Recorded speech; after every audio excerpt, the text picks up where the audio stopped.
Today I'm going to be talking about how I benchmarked 51 GPUs without owning a single one on GPU Battle. And essentially, the most expensive GPU rental with the B300 was the $7 an hour.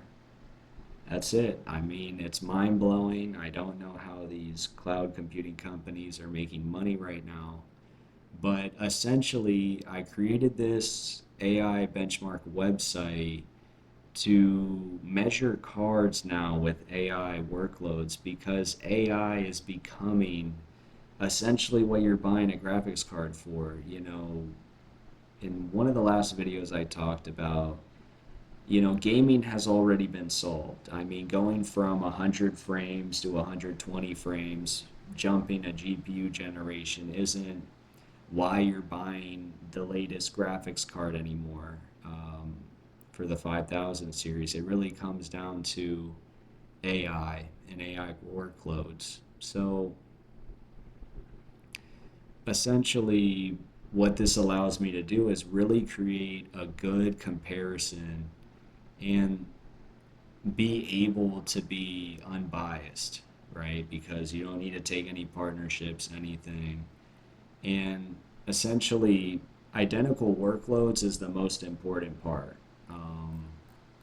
That's what I've been focusing on with the website is work like similar workloads so you can have side by side comparison, see what you can fit, what you can't. And currently right now, I mean, we haven't gone like as you can see, I have certain GPUs that have more data than others, but it's like I'm gonna take this a lot further um, as time goes on. It's just more or less that we're in the rudimentary stages where I think, for example, the AI models version, like this one, for example, you can go in, you can see what performance you're gonna get per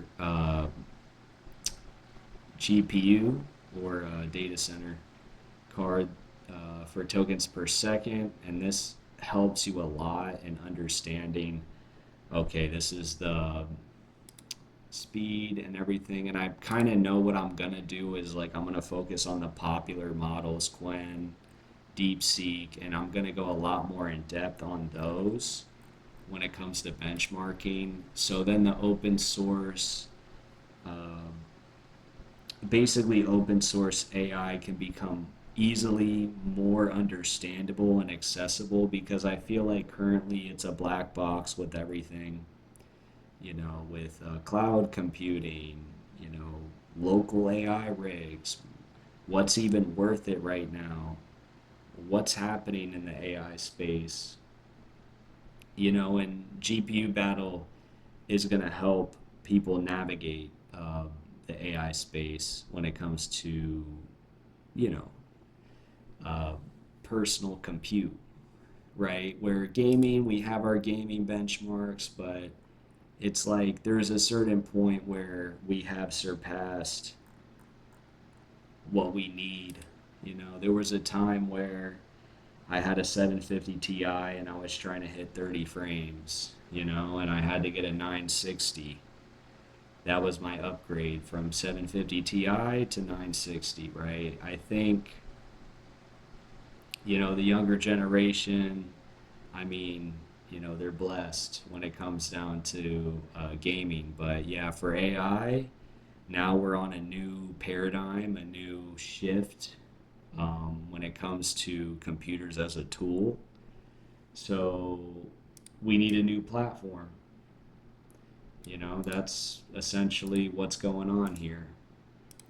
So I'll keep dropping videos, keep you guys updated. I mean, right now I'm just building a backlog if you're watching this. And then eventually I'll move to more news, stuff like that. But just building that foundational content for the website. Check out the website.